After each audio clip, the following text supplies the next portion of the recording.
The exhibition hall stretched for miles beneath the crystal dome of Station Harmony.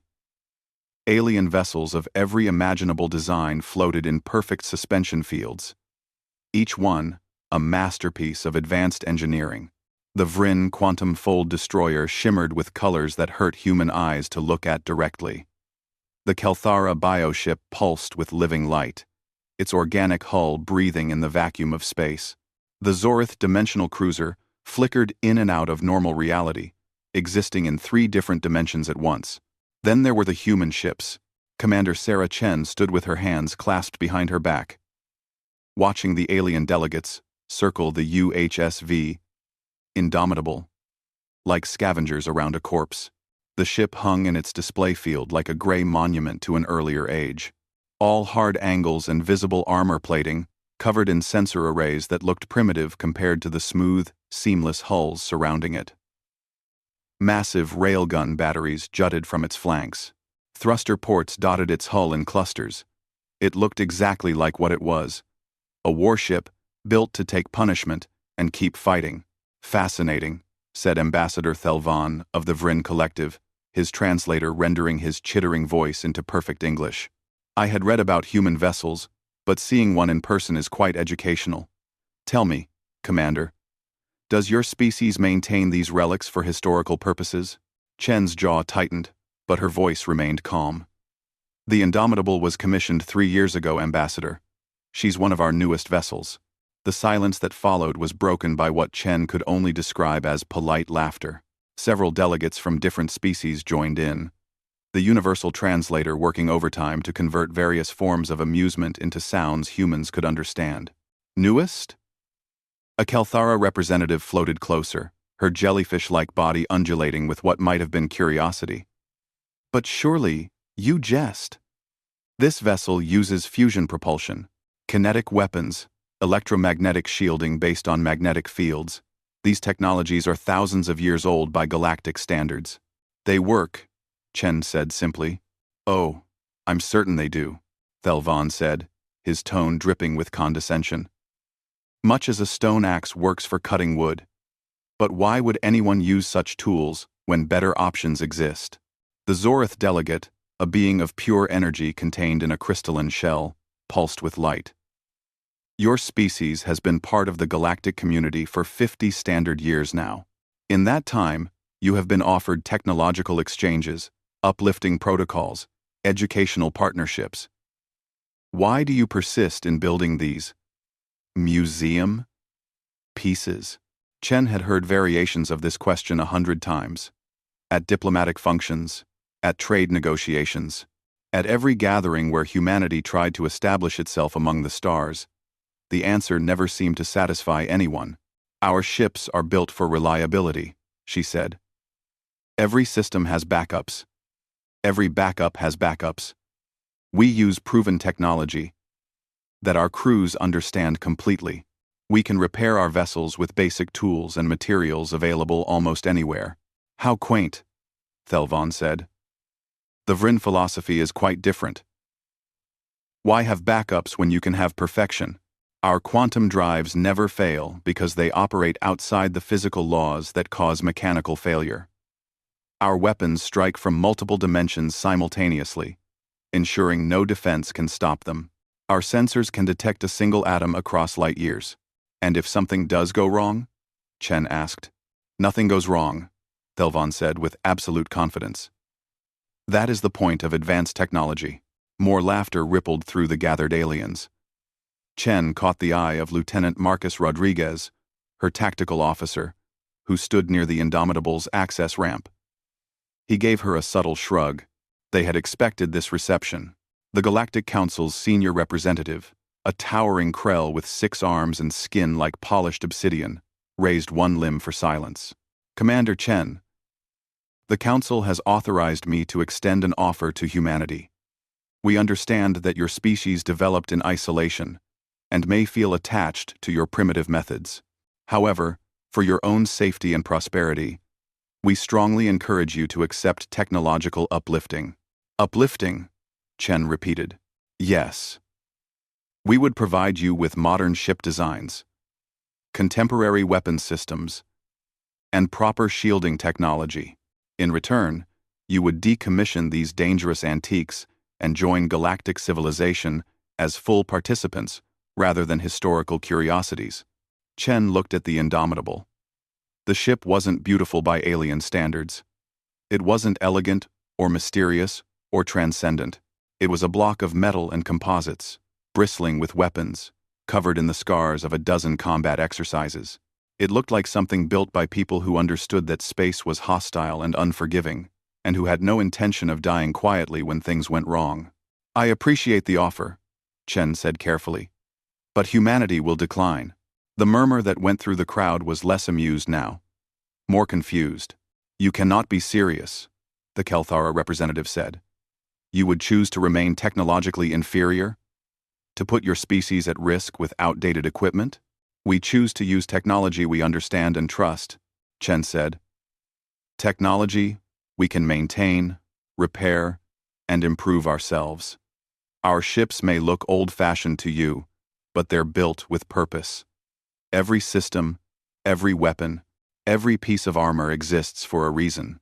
The reason being that you don't know any better," Thelvan said, his voice sharp now.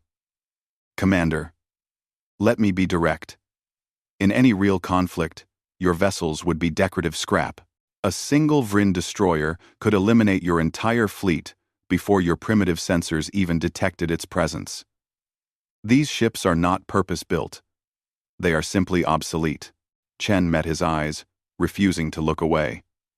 "Perhaps you're right, Ambassador. I suppose we'll never know unless we're tested." "Indeed," Thelvan said. "And I pray to the void that such a test never comes. For your sake." The exhibition continued for another 3 hours. Chen endured countless similar conversations, each one a variation on the same theme. Humanity's ships were relics. Humanity's technology was primitive. Humanity needed to accept that they were children playing at spacefaring while the adults built real vessels. When the Indomitable finally detached from its display mooring and began the journey back to human space, Chen stood on the bridge watching the alien vessels grow smaller in the view screen. They were beautiful, she had to admit. Wonders of engineering that pushed the boundaries of known physics. "Navigation. Set course for Earth," she said quietly. "Aye, Commander," the helmsman responded. Rodriguez approached her station. "Think they'll ever respect us, ma'am?" Chen considered the question for a long moment. "Respect is earned, Lieutenant. Not given. They'll respect us when we give them a reason to. And when will that be?" Chen looked at the stars ahead, countless points of light in the infinite dark. "When it matters most," she said. "When the pretty ships fail and the old relics are all that's left standing." She didn't know then how prophetic those words would prove to be. None of them did. The galaxy was about to change in ways that would make everyone reconsider what they thought they knew about technology, survival, and the value of ships that refused to die quietly. Dr. James Okonkwo had been staring at the same data for 6 hours straight when he finally admitted something was very wrong. The coffee in his mug had gone cold 3 times. The night shift at the Armstrong Lunar Observatory had come and gone. Dawn was breaking over the crater rim. But James barely noticed. The stars were disappearing. Not all of them. Not even most of them. But across the galaxy, in a pattern that made his skin crawl, stars were winking out of existence. 1 here, 3 there. A cluster in the Perseus arm, another group near the galactic core. At first, he'd thought it was equipment failure. The observatory's telescopes were old by modern standards, still using optical lenses and mirrors when most alien facilities had moved to quantum sensors and gravitational imaging. But the equipment was working perfectly. The stars weren't malfunctioning. They were just gone. James pulled up the communication interface and sent a message to his contact at the Vryn Science Directorate. If anyone had answers, it would be them. The Vryn had sensors that could detect a whisper across half the galaxy. Surely, they'd notice this. The response came back within an hour. Ambassador Thelvan himself appeared on the screen, looking irritated. "Dr. Okonkwo, I received your rather alarming message about vanishing stars." I must inform you that our sensors show no such phenomenon. Your equipment is clearly experiencing calibration issues. I recommend you request technological assistance from the Galactic Science Council. Ambassador, I've triple-checked everything. The stars are gone. Not just from our observations, but from radio telescopes, infrared sensors, even visual confirmation. I'm sending you the coordinates now. There was a pause as Thelvan reviewed the data. His expression shifted from irritation to something that might have been pity. Doctor, our quantum sensors show all of those stars exactly where they should be. Burning brightly, unchanged. Whatever your instruments are detecting is not real. It is a ghost signal, a malfunction. Please, accept our offer of modern equipment before you embarrass your species further. The communication ended. James sat back in his chair, staring at the screen. The Vrin sensors showed the stars were there. Human sensors showed they were gone. One of them had to be wrong. He spent the next week gathering more data. Other human observatories confirmed his findings. The Armstrong facility on Luna, the Copernicus array on Mars, the deep space monitoring stations left over from the early expansion days, all of them reported the same thing. Stars were vanishing in a spreading pattern across the galaxy. The Galactic Assembly met to discuss the human claims. James was invited to present his findings. He stood before representatives of 40 different species and showed them charts, graphs, and direct observations. The alien delegates listened with polite attention that barely masked their skepticism. Your concerns are noted, the Krell counselor said. However, I must point out that every advanced sensor system in the galaxy contradicts your data. The Vrin quantum arrays, the Kelthara biosensors, the Zorith dimensional scanners, all report normal stellar activity in the regions you claim are dark. Then your sensors are missing something, James said. Or they're being fooled somehow. Fooled? The Kelthara representative rippled with what might have been amusement. Our biosensors evolved over millions of years. They detect gravitational waves, electromagnetic radiation, exotic particles, and quantum fluctuations. They cannot be fooled. Human sensors are primitive, Thelvan added, his voice sharp. You use photons and radio waves, the crudest possible method of observation. Naturally, you see errors and call them reality. This is why your species needs uplifting. James felt his frustration rising. If our sensors are so primitive, why are we the only ones detecting this? Maybe it's because we're looking at things differently. Maybe your advanced sensors are filtering out something important because they're programmed to ignore what seems like noise. Enough, the Krell counselor said. This assembly will not waste further time on sensor malfunctions. The matter is closed, but the matter was far from closed. 2 weeks later, the Vrin colony of Thaxar Prime went silent. Every communication channel, every quantum relay, every dimensional beacon simply stopped transmitting. The Vrin sent 3 scout ships to investigate. None of them returned. Then the Kelthara lost contact with their mining operations in the Carina Nebula. 6 facilities, thousands of workers, gone in a single day. It reported strange gravitational distortions as it approached.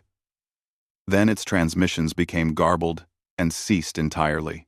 The Galactic Assembly reconvened an emergency session. This time, nobody was laughing at human data. We need to pool our resources, James said, standing before the assembly again. My team has been tracking the pattern. Whatever is happening, it's spreading. Stars aren't just disappearing from our view. Entire systems are going dark. Our sensors still show nothing, Thelvan said. But his voice had lost its arrogant edge. How can this be happening if our instruments detect no threat? Because you're looking for the wrong things, James said. He pulled up a holographic display showing a map of the galaxy. Red markers indicated dark zones. Look at the pattern. It's not random. Something is moving through the galaxy in a deliberate path, and it's blocking out stars as it goes. Blocking them how? The Kelthara representative asked. I don't know yet. But I think whatever it is exists partially outside normal space.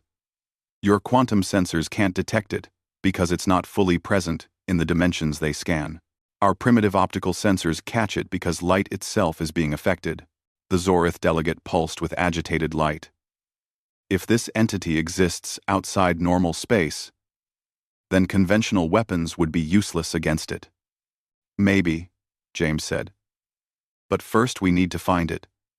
And right now, human sensors are the only ones that can track it. The assembly erupted in debate. Some delegates insisted this was impossible. Others demanded immediate action. The Krell counselor called for order repeatedly. Finally, a decision was made. A joint task force would be assembled. The Vryn would contribute their fastest ships. The Kelthara would provide their most advanced weapons. The Zorith would supply dimensional shielding, and humanity would provide sensor coverage. James returned to Luna and immediately set to work.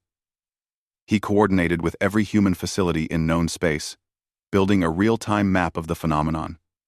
What he saw made his blood run cold. The dark zones were spreading faster now, and they were all converging toward the most densely populated regions of the galaxy. Whatever was out there, it was heading straight for civilization's heart. He sent an urgent message to Commander Chen aboard the Indomitable. We found them. Or rather, they found us. And I don't think our new friends are ready for what's coming. Reform C. Reform C. Reform C. 3 days later, the first joint fleet engaged the enemy at the edge of the Veil Nebula. 50 ships, representing the pinnacle of galactic military might, jumped into the system. Their quantum sensors detected nothing unusual. Their gravitational arrays showed normal space-time curvature. Every advanced instrument reported all clear. Then, one by one, their ships began to disappear. The last transmission from the Vryn flagship was a single sentence. We see them now. Oh, stars above. We see them. Then silence. James watched the telemetry with growing horror. The human sensor stations had tracked the entire battle. They'd seen the entities, massive and incomprehensible, moving through space like sharks through water. They'd watched as the fleet's sophisticated weapons passed harmlessly through the creatures, as their advanced shields failed, as their ships were simply erased from existence. The galaxy's finest had lasted 17 minutes, and now, those entities were turning toward the core worlds, toward Earth, toward every inhabited system in known space. The age of advanced technology was ending. The question was whether anything could survive what came next. The emergency session of the Galactic Assembly looked nothing like the confident gathering that had mocked humanity's ships 3 months earlier. Delegates huddled in small groups, their various forms of body language all expressing the same emotion: fear. The holographic display at the center of the chamber showed the expanding dark zones in brutal detail. 18 colony systems gone. 4 homeworlds under threat. And the entities were still coming. Commander Sarah Chen stood beside Dr. Okonkwo, watching the chaos unfold. She'd brought the Indomitable to Station Harmony at full burn, along with every human vessel that could make the journey. 32 ships in total, the largest fleet humanity had ever assembled. They floated outside the station now, gray and angular among the sleek alien designs. The Krell counselor called for order, his 6 arms raised for attention. We face an unprecedented threat. The entities, whatever they are, have destroyed our finest battle groups. We must understand what we're fighting before we can hope to defeat it. We call them Void Weavers, Dr. Okonkwo said, stepping forward. His voice was hoarse from exhaustion. Based on the data we've collected, they exist partially outside normal space-time. They're feeding on stellar energy, but not directly from the stars. They're consuming the exotic radiation that advanced civilizations produce. Explain, Ambassador Thelvon demanded. His earlier arrogance had vanished, replaced by barely controlled panic. James pulled up a new display. Your quantum drives tear tiny holes in space-time.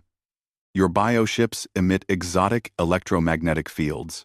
Your dimensional technology creates ripples across multiple realities. To these creatures, You're like signal flares in the darkness. The more advanced your technology, the brighter you shine to them. The silence that followed was absolute. Are you saying, the Kelthara representative whispered, that our technology is attracting these things? Yes. We've analyzed every attack. The Void Weavers always strike the most technologically advanced targets first. They're drawn to quantum signatures, exotic particles, dimensional distortions. Everything that makes your ship superior makes you visible to them. But surely we can adapt our shields, a Zorith delegate said. Modify our emissions, hide our signatures. We've tried, Thelvon said bitterly.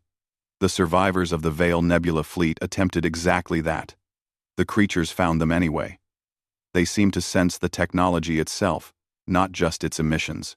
Chen cleared her throat. Which is where we come in. All eyes turned to her. She felt the weight of their attention, their desperate hope mixed with lingering doubt. Human ships don't use quantum technology. We don't tear holes in space-time or emit exotic radiation. Our fusion drives are based on simple nuclear reactions. Our weapons are kinetic, electromagnetic, or nuclear. Our sensors use photons and radio waves. By your standards, we're technologically primitive. And by the Void Weavers' standards? The Krell counselor asked.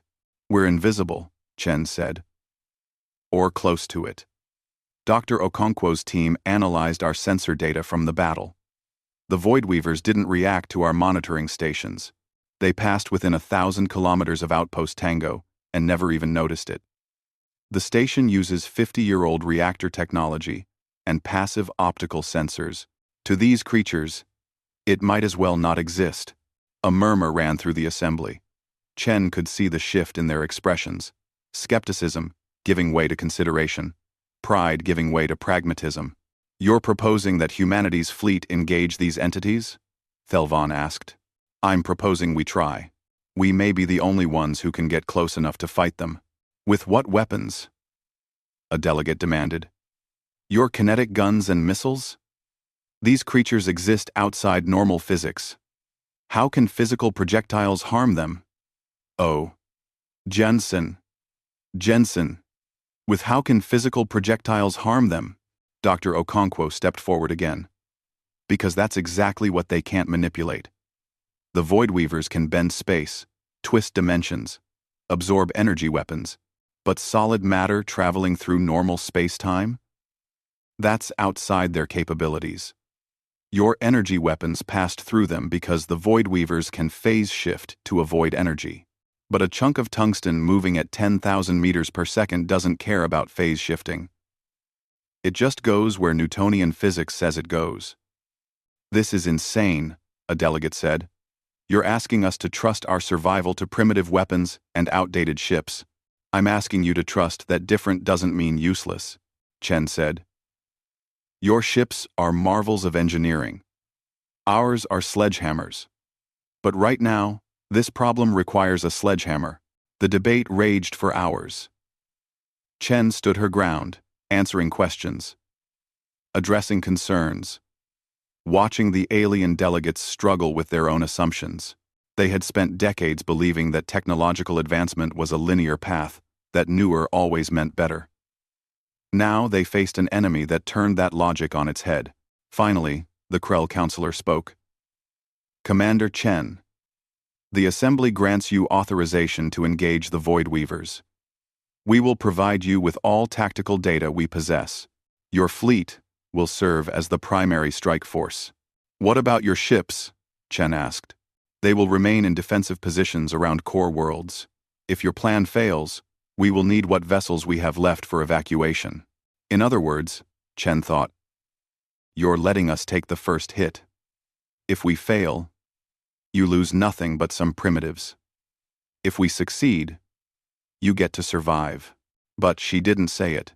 She simply nodded. Understood, counselor. We'll do what we can. The human fleet departed Station Harmony 6 hours later. 32 ships, from massive carriers like the Indomitable to small frigates barely larger than shuttles. They burned toward the nearest Void Weaver concentration at full thrust. fusion drives glowing like miniature stars. Chen stood on the bridge, watching the tactical display. Lieutenant Rodriguez was running combat simulations. Dr. Okonkwo was aboard, monitoring sensor data. The crew moved with practiced efficiency, checking weapons, testing backup systems, preparing for battle. Approaching contact zone in 30 minutes, the helmsman reported. All ships, battle stations, Chen ordered. Weapons free. Remember your training. These things are tough, but they're not invincible. We hurt them with what we've got. The ships formed up in a classic dispersed formation. No fancy quantum coordination or dimensional linking, just good old-fashioned radio communication and visual confirmation. They were about to fight a battle using tactics that hadn't changed in centuries. The Voidweavers appeared on sensors like shadows given form. Massive, incomprehensible shapes that hurt to look at directly. They moved through space, with terrible grace, leaving ripples in reality behind them. There were 6 of them in this group, each one the size of a small moon. My God, Rodriguez whispered. Steady, Chen said. All ships, target the lead entity. Railguns, fire when ready. The Indomitable shuddered as its main batteries released. Tungsten slugs accelerated to incredible velocities, crossing the distance to the target in seconds. The other human ships opened fire simultaneously, filling space with kinetic rounds. The projectiles struck the lead Voidweaver, and impossibly, it recoiled. Pieces of its form broke away, dissolving into nothing. The creature writhed, its movements becoming erratic. We heard it, Rodriguez said, his voice filled with disbelief. Fire again, Chen ordered. Don't give them time to adapt. The battle had begun. And for the first time since the Voidweavers appeared, someone was fighting back successfully. The human ships darted and weaved, using their maneuvering thrusters to stay mobile. They were slower than the advanced vessels that had failed before them, but they were also harder to track. The Voidweavers seemed confused by these primitive targets, unable to sense them clearly enough to focus their attacks. Chen watched the tactical display and allowed herself the smallest smile. The galaxy's most advanced civilizations had failed because they were too sophisticated. Humanity was succeeding because they had never moved beyond the basics. Sometimes, she thought, the old ways are the best ways. Now they just had to survive long enough to prove it. The Battle of the Arcturus cluster lasted 14 hours and changed everything. Commander Sarah Chen wiped blood from her forehead, where a console had exploded during the Voidweaver's last attack. The bridge of the Indomitable looked like it had been through a war, because it had. Smoke drifted from damaged systems. Half the displays were dark, but the ship was still fighting. Status report, she called out. Port railgun batteries offline, Rodriguez reported, his voice steady despite the chaos. Starboard batteries at 60% capacity. Hull breaches on decks 7 through 12. Sealed. Fusion reactor at nominal output. We're still in this fight, Commander. Through the viewport, Chen could see the rest of the human fleet, what was left of it. They'd started with 32 ships. Now, 23 remained operational. The frigate Valiant was gone. Its reactor detonated in a final ramming attack that had crippled a Voidweaver. The destroyer's soul had been torn apart when it got too close. The carrier, Moscow, was drifting. Powerless, but intact. Its crew already evacuating, but they were winning. 3 Voidweavers were dead. Their forms dissolved into nothing. 2 more were heavily damaged, retreating toward the edge of the system. The last one was still fighting, but it was weakening. Chen could see it in the way it moved. Slower now, less coordinated.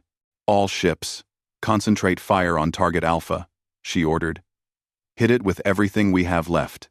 The human fleet responded as one. Railguns fired. Missiles streaked across the void.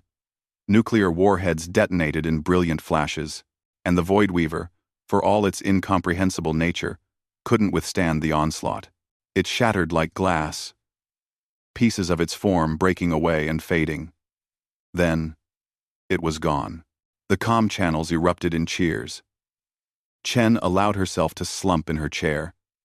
Exhaustion finally catching up with her. They'd done it. Against impossible odds, using weapons the galaxy considered obsolete, they'd driven back the Voidweavers. "Get me Dr. Okonkwo," she said. James appeared on screen moments later, looking as tired as Chen felt. "We tracked them." As they retreated, they're heading back toward deep space, away from inhabited systems. "I think we hurt them badly enough that they're reconsidering their approach vector. How long before they come back? Unknown. But we bought time. Maybe weeks, maybe months.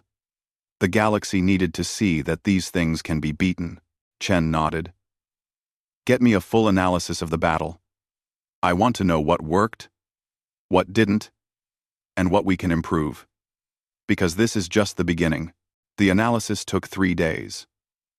Dr. Okonkwo and his team worked with the surviving ship commanders to break down every engagement, every attack pattern, every success and failure. What emerged was both encouraging and sobering. The Voidweavers were vulnerable to kinetic weapons, just as they'd hoped. Physical matter traveling at high velocity could damage them because they couldn't phase shift away from it. Nuclear explosions worked even better, the combination of blast force and radiation overwhelming their defenses. But the creatures were learning. The last Voidweaver had started dodging projectiles, its movements adapting to predict human firing patterns. Given time, they would develop counters. The human fleet needed to evolve too, and Chen had ideas about how. She presented her plans to the Galactic Assembly 1 week after the battle. The chamber was different now. The delegates listened with respect instead of mockery. Fear had a way of changing perspectives. "We need to expand the fleet," Chen said. "Not with advanced technology, but with more of what works.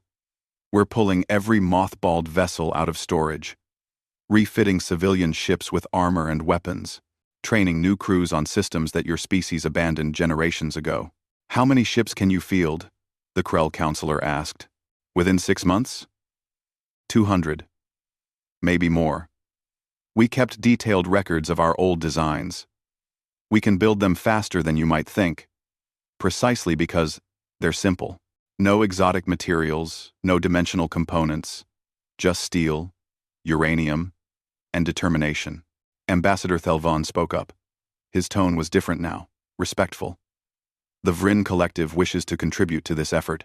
We have industrial capacity that sits idle because our modern ships require resources we can no longer safely gather. We can produce hull plating, armor sections, basic components. The Kelthara offer our bioforges," another delegate said. "They can synthesize conventional materials far faster than mechanical factories." One by one, the species of the galaxy pledged resources.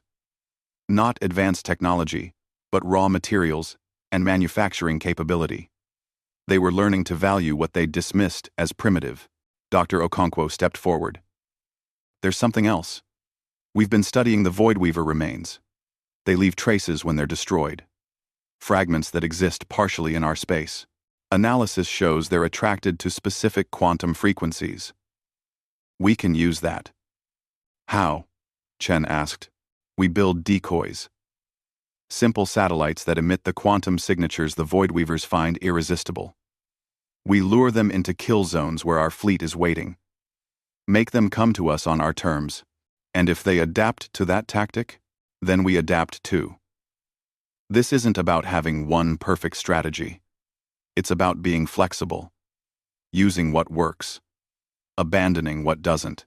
The Voidweavers are powerful, but they're not intelligent in the way we are. They're more like animals, following instincts. We can outsmart them, if we're creative." Chen smiled. "Then, let's be creative." The next 3 months transformed the human fleet. Ships that had been in storage for decades were brought back into service. The old designs were refined, improved with lessons from the Arcturus battle. Armor was thickened. Railguns were upgraded. Redundant systems were added upon redundant systems. And the aliens helped. Vrin industrial complexes produced hull sections by the thousands. Kelthara bioforges synthesized ammunition and fuel. Even the Zorith contributed, using their dimensional technology to transport materials faster than conventional shipping. It was, Chen reflected, the strangest alliance in galactic history. The most advanced civilizations in known space were working to build the most primitive warships imaginable, and they were doing it because those primitive warships were the only thing standing between them and extinction. The Voidweavers returned 4 months after the Arcturus battle. This time, there were 20 of them, moving in a coordinated swarm toward the populated core worlds. The galaxy watched in terror as the dark zones spread. Then the human fleet met them at the Carina threshold. 180 ships, every one of them built to 20th and 21st century Earth standards. No quantum drives, no dimensional shields, no bioorganic components, just fusion reactors, magnetic shielding, and weapons that threw physical objects really, really fast.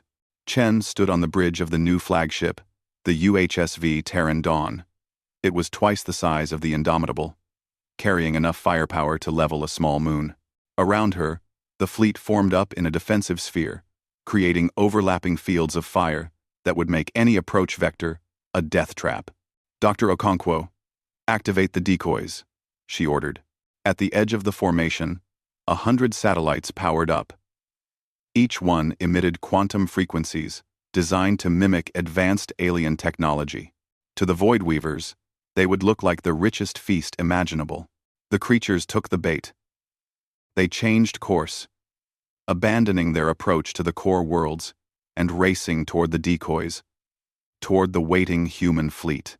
All ships, hold fire until they enter the kill zone, Chen said. Her voice was calm, but her heart hammered in her chest. This was it, the moment that would determine whether the galaxy survived or fell into darkness. The Voidweavers crossed the threshold. Fire, Chen said quietly.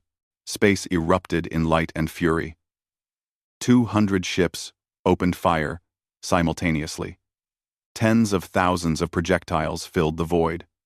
Nuclear warheads detonated in a chain reaction of destruction. The Voidweavers, caught completely by surprise, tried to scatter, but there was nowhere to go. The kill zone was too dense, the crossfire too intense. They died. One by one, the creatures that had terrorized the galaxy were torn apart by primitive weapons wielded with deadly precision. The battle lasted 6 hours. When it ended, all 20 Voidweavers were destroyed, and humanity had lost only 15 ships. The galaxy watched the battle through human sensor feeds. They saw the old tactics, the simple weapons, the ungainly ships that refused to die easily. And they finally understood. Sometimes the old ways were better. Sometimes simple was stronger than sophisticated.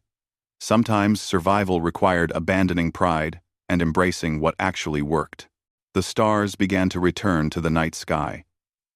And humanity stood guard, keeping watch with ships the galaxy had once called antiques.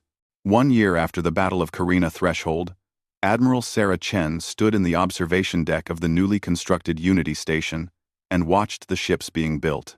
The construction yards stretched for hundreds of kilometers, a vast network of docks and fabrication facilities where vessels of a dozen different designs took shape. Some of them were human ships, the familiar angular hulls and jutting weapon batteries. But others were different. Hybrid designs that combined alien manufacturing techniques with human engineering principles. Vrin built hulls with human reactor cores. Kelthara bioforged armor plating covering simple mechanical systems. Ships that honored both sophistication and simplicity. Impressive sight, isn't it? Ambassador Thelvon stood beside her, his insectoid form reflected in the transparent aluminum viewport. A year ago, I would have called this construction yard a museum. Now, I understand. It's a forge. Chen smiled slightly. That's quite a change from calling our ships decorative scrap. Thelvon made a sound that the translator rendered as a rueful laugh. I was a fool. Many of us were. We confused complexity with superiority. We believed that because we could build ships that bent space and time, we had surpassed the need for simpler approaches. The Void Weavers taught us otherwise. How are your people adapting? Slowly. It's difficult to abandon technologies we spent millennia developing. But the Vryn Collective is commissioning a new fleet based on human principles. Redundant systems, mechanical backups, conventional weapons. Our engineers complain constantly that they're building backwards. But they're building. And that's what matters. A massive vessel took shape in the nearest dock. Chen recognized it as a Vryn design, but stripped of all the quantum technology that had made their ships so advanced. What remained was sturdy, practical, and survivable. What will you call it? She asked. The Redemption, Thelvon said quietly. Because it represents us learning from our mistakes. Dr. James Okonkwo arrived, looking far healthier than he had during the war. Sleep and regular meals had done wonders. Admiral, Ambassador, the ceremony is about to begin. They made their way to the Central Assembly Hall, where representatives from 40 species had gathered. This wasn't the same Galactic Assembly that had mocked humanity a year ago. That institution had been shattered by the Voidweaver crisis. This new gathering was built on different principles: mutual respect, practical cooperation, and the understanding that survival mattered more than pride. The Krell counselor stood at the podium, his 6 arms spread in a gesture of welcome. We gather today to honor those who saved us. The human fleet lost 42 ships and 8,000 crew members in the defense of our civilization. They fought with weapons we considered obsolete, in ships we called antiques, using tactics we had forgotten. And they won. Asked. A holographic display activated, showing images of the fallen vessels, the Valiant, ramming a Voidweaver in a final act of defiance. The Soul, buying time for evacuation ships to escape. The Moscow, drifting but unbroken, its crew rescued but the ship itself too damaged to save. Chen felt the familiar weight of command settle on her shoulders. Those losses still hurt, but they had mattered. Every sacrifice had bought time, saved lives, protected worlds. Admiral Chen, the counselor said, please come forward. She walked to the podium, aware of thousands of eyes watching, not just in this room, but across the galaxy, through broadcast feeds. We didn't fight alone, she said. Every species here contributed. Materials, manufacturing, intelligence, support. The human fleet was the sword, but you forged it together. That's what I want people to remember.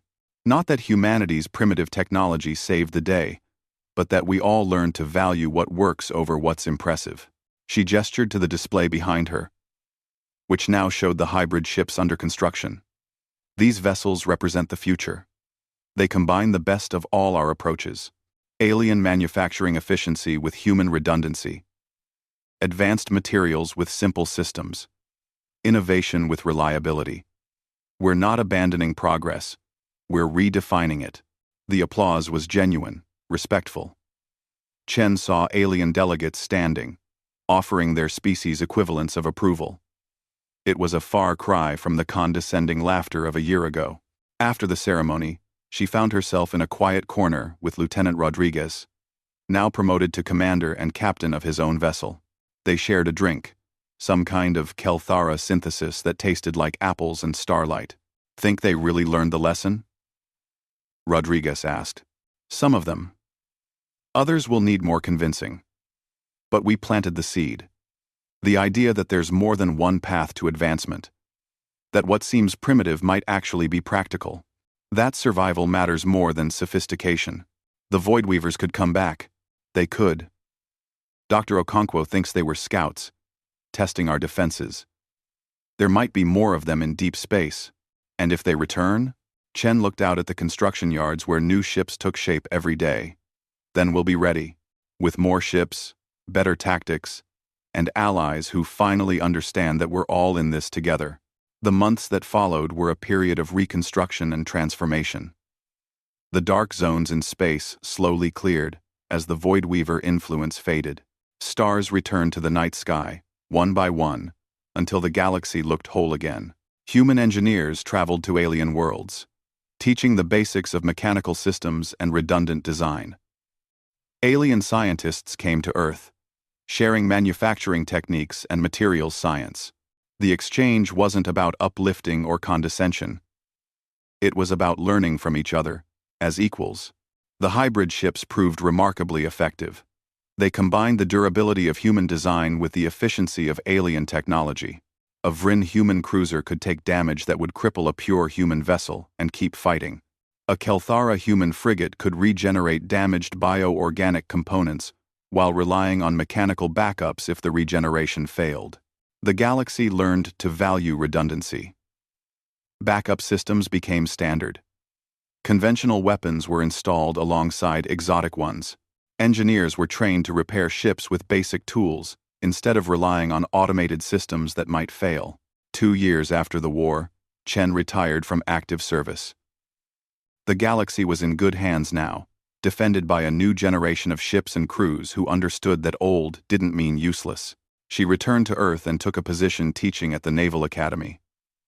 Young cadets came to her classes expecting to learn about advanced tactics and cutting-edge technology. Instead, she taught them about the value of simplicity, the importance of understanding your tools, and the strength that came from building things that lasted. One evening, she stood on a hillside outside the academy and looked up at the stars. They shone bright and clear. No dark zones, no missing constellations. The galaxy was safe. For now, a former student joined her, a young ensign about to ship out on his first assignment. "Admiral, can I ask you something?" "I'm not an admiral anymore. Just Sarah. What's on your mind? Do you think we'll face something like the Void Weavers again?" Chen considered the question. "Probably. The universe is vast and strange. There are threats out there we can't imagine. But here's what I know. We'll face them with ships that work, weapons we understand, and the knowledge that we don't have to be the most advanced to be effective. We just have to be smart enough to use what works. And if our old ways aren't enough, then we'll adapt. That's what humans do." The Void Weavers came after the most advanced technology in the galaxy and failed because they didn't expect simplicity to be a strength. Whatever comes next will make its own mistakes, and we'll be there to exploit them. "Welder." The ensign nodded, looking up at the stars with new understanding. "The other species still build fancier ships than ours. Let them," Chen said with a smile. "Let them have their quantum drives and dimensional shields. We'll keep our fusion reactors and railguns. And when the universe throws something unexpected at us, we'll still be here, flying our antique ships and saving the day." She thought about Ambassador Thelvan's words from years ago. These ships were purpose-built. Every system, every weapon, every piece of armor existed for a reason. And that reason was simple: to survive, to fight, and to protect what mattered. The galaxy had learned to respect that purpose. The human fleet had proven that advancement wasn't a straight line from primitive to sophisticated. Sometimes the path wound backward, picking up forgotten wisdom before moving forward again. The stars shone above, constant and eternal. In the orbital yards, new vessels continued to take shape. Human designs, alien designs, hybrid creations that honored both approaches. The galaxy was building a future that valued all forms of innovation, from the cutting edge to the time-tested. Sarah Chen smiled and turned away from the stars. Tomorrow she had classes to teach, young minds to shape, lessons to pass on about the value of simplicity and the strength of well-built things. The universe would throw challenges at them again. Of that, she was certain. But humanity would face those challenges the same way they always had. With practical tools, reliable systems, and the stubborn refusal to accept that old meant obsolete. The stars had changed their course once, bending around obstacles that threatened to consume them. And when they'd needed saving, it hadn't been advanced technology or sophisticated weapons that answered the call. It had been antiques, beautiful, stubborn, reliable antiques that refused to die quietly. And that, Sarah Chen thought as she walked back to the academy, was a lesson worth remembering.